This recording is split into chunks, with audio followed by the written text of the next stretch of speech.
उद्धव ठाकरेंना डांबून कसं ठेवायचं हे काम संजय राऊतने केलेलं आहे. म्हणून राजकारणातला हा खलनायक, खऱ्या अर्थानं शकुनी ज्याला म्हणता येईल, हा शकुनी म्हणजे संजय राऊत आहे.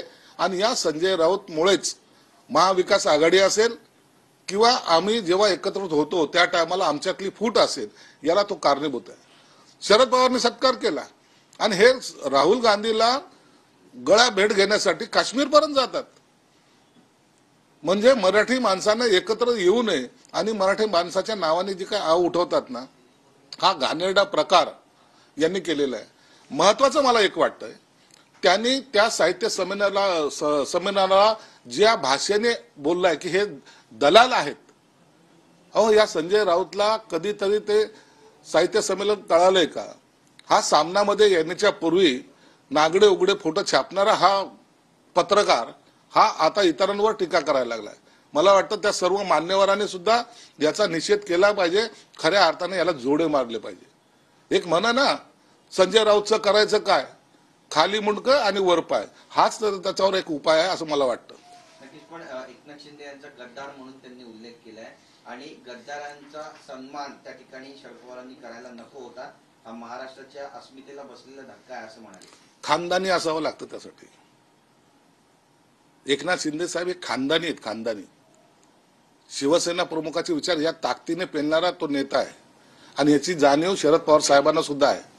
म्हणून एखाद्याबद्दल अशा चांगल्या पद्धतीचं वक्तव्य शरद पवारांनी करणं हा त्यांना मिळालेला हा बहुमान आहे. म्हणून या इतरांची आम्ही चिंता करत नाहीत. तुम्ही फक्त दलाली करणं, लोकांच्या पायघड्या घालणं लोकांसमोर, एवढाच उद्योग ह्या संजय राऊत आणि त्यांच्या पक्षाला राहिलेला आहे. टीका करून आपला दिवसाची सुरुवात कशी करायची, टीका करून इतरांना वाईट कसं बोलायचे, हेच यांचा एकमेव अजेंडा राहिलेला आहे आणि त्याच पद्धतीने काम करतायत. महाविकास आघाडी राहिली कुठं? यांना काँग्रेस विचारते कुठं? यांना राष्ट्रवादी विचारते कुठं? हे त्यांच्या दारात जात आहेत. सिल्वर ओकला कोण जात आहे? कधी पाहिलं तुम्ही ह्या 3 महिन्यामध्ये? राष्ट्रवादीचं कोणी त्यांच्या घरी गेलेलं? काँग्रेसचं कोणी त्यांच्या बरोबर बसलेलं?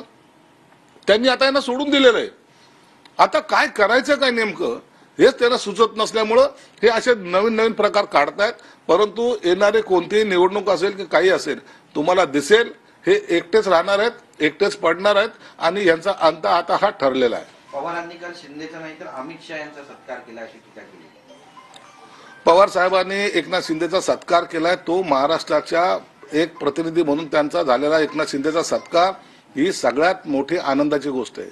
मग तो अमित शहाचा सत्कार म्हणा, त्यांना मोदी साहेबांचा सत्कार म्हणा, परंतु त्याचा बहुमान हा एकनाथ शिंदे साहेबाला मिळालाय, याचा आम्हाला अभिमान आहे.